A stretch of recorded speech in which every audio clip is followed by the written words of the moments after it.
আসসালামু আলাইকুম। তো আজকে রান্না করবো হচ্ছে দেশি মুরগি হাতে মেখে। তো সবার প্রথমে এখানে দিয়ে দিছি তেজপাতা, এলাচ, দারচিনি, তারপরে দিয়ে দিছি হলুদ গুঁড়ো, মরিচ গুঁড়ো, এই মরিচটা অনেক ঝাল, তারপরে দিয়ে দিছি লবণ, তারপরে হচ্ছে ধনিয়া গুঁড়ো, এটা হচ্ছে একটু সামান্য পরিমাণ গোলমরিচ, আর হচ্ছে জিরা।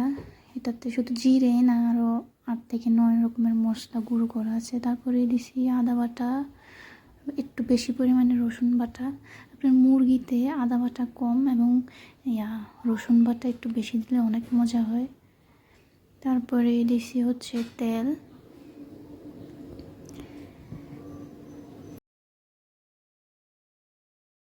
তেল দেওয়ার পরে ভালোভাবে মাখাই নিতেছি।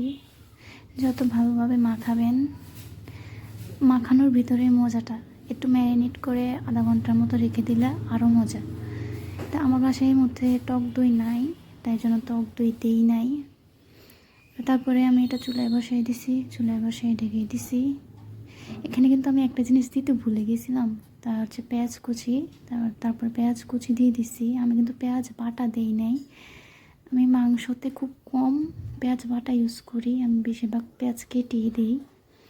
তো এটা নাড়াচাড়া দিয়ে আবারও ঢেকে দিলাম। তো এখানে দেখেন ফুটে গেছে।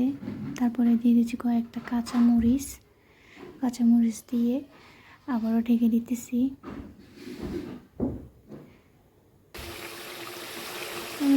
তেলটা উপরে উঠে গেছে। এখানে কয়েকটা ডিম ছিল, দেশি মুরগির, ডিমগুলো দিয়ে দিলাম। আর কয়েক টুকরো আলু দিয়ে দিলাম। দেশি মুরগি আলু দিলে অনেক স্বাদ হয়, তরকারিটা অনেক মজা হয়।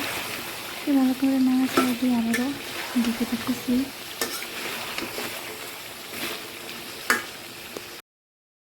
তো আমার মাংসটা ভালোভাবে কষানো হয়ে গেছে।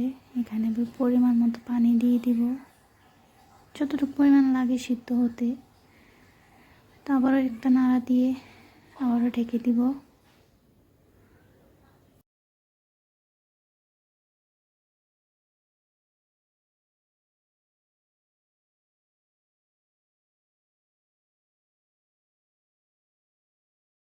আমার মাংসটা প্রায় সিদ্ধ করা হয়ে গেছে। তো এখান থেকে আমি মাংসর যে টুকরোগুলো, এগুলো একটা একটা করে উঠে নিতেছি।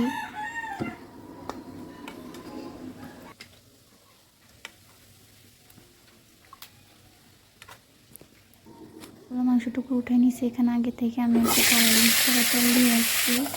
মাংসগুলো ভালোভাবে ভেজে নিতেছি একটু করে।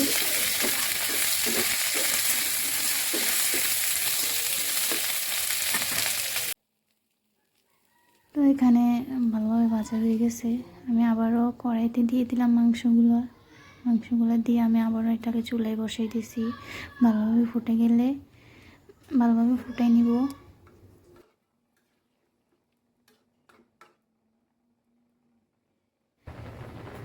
দেখেন আমার রান্নাটা প্রায় হয়ে গেছে। মাশাআল্লাহ, কালারটা শুধু দেখেন কত সুন্দর হয়েছে। একটু খাইয়ে দেখছিলাম, একটু মজা হয়েছে।